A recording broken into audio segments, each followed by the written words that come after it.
रक्षा की और आज भी इस देश में आरक्षण बचा हुआ है, नौकरियां बची हुई है, हिस्सेदारी बची हुई है, राजनीतिक व्यवस्था कायम है, लोकतांत्रिक व्यवस्था है। तो धन्यवाद करना चाहिए उन जातियों का जिन्होंने अपने प्राणों का बलिदान दे दिया, लाठी डंडे खाए, गोलियां खाई, लेकिन अपने अधिकारों को छीनने नहीं दिया। सब लोगों को उनका धन्यवाद करना चाहिए। लेकिन दुश्मन का ये षड्यंत्र है और दुश्मन बड़ा समझदार है। दुश्मन जानता है कि 2 अप्रैल 2018 के बाद में ये दलित समाज एकजुट हो गया था। जब दलित समाज एकजुट हुआ तो वो ये सोचने लगे कि इनकी एकता को कैसे तोड़ा जाए।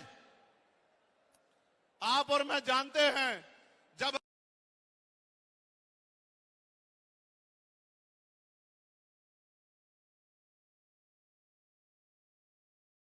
अगर आप झाड़ू की सिक्कों को इकट्ठा कर दोगे, वो सिक्के जो हैं एकजुट हो जाएंगे, उनको बांध दिया जाएगा तो वो सारा कचरा साफ कर देंगे। लेकिन अगर वो जो सिक्के होते हैं, अगर आपने उनको अलग अलग कर दिया तो वो कचरा साफ नहीं कर पाएंगे, वो खुद कचरा बन जाएंगे, उनकी कोई हैसियत नहीं बनेगी। इसलिए हमारे महापुरुषों ने बहुजन समाज में भाईचारे की बात की।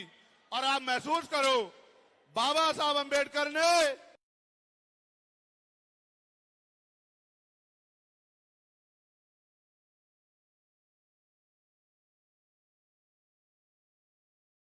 अपने विरोधियों, बैरियों के खिलाफ संघर्ष भी करना है, अपने अधिकारों के लिए संघर्ष भी करना है।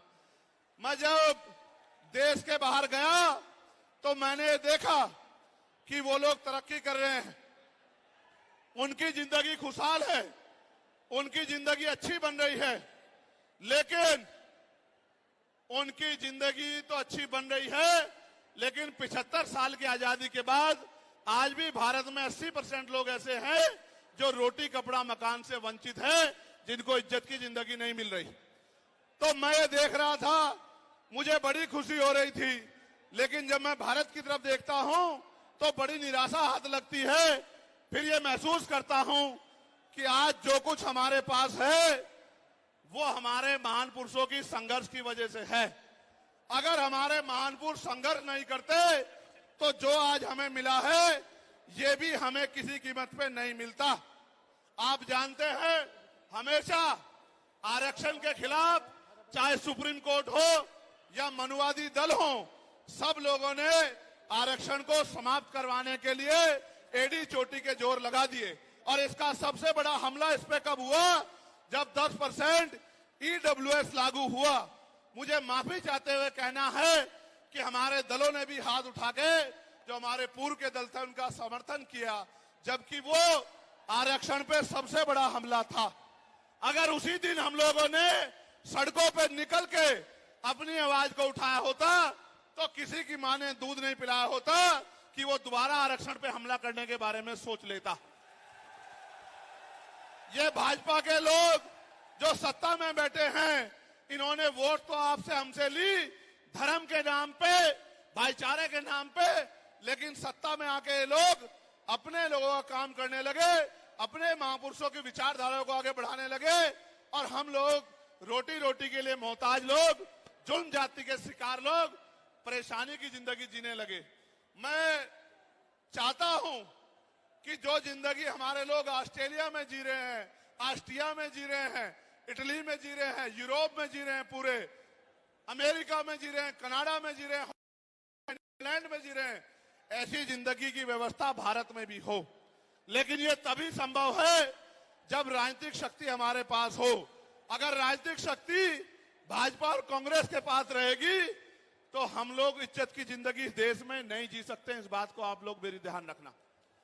ये मैं नहीं कह रहा हूं, ये बाबा साहब अंबेडकर ने कहा, political power is the master की। राजनीतिक सत्ता वो चाबी है जो आपकी सारी परेशानियों का हल कर देगी। और राजनीतिक सत्ता जिनके पास है, उनके लोग हजारों हजारों करोड़ रुपए लेके भाग जाते। उनके लोग, उनके पूंजीपतियों के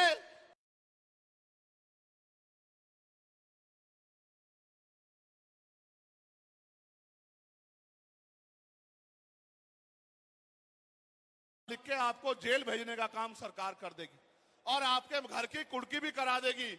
आप किसानों का, मजदूरों का हाल देख लो, आप नौजवानों का हाल देख लो इस देश में क्या है। तो हमारी सबसे बड़ी मांग ये है, आप समर्थन करके बताना कि आप इस पे सहमत हो या नहीं हो। बताओ, जातिवार जनगणना होनी चाहिए नहीं होनी चाहिए? एक सुर में बताओ, होनी चाहिए नहीं होनी चाहिए? साथ साथ इस देश में जातिवार जनगणना के साथ साथ जितने भी सरकारी संस्थान हैं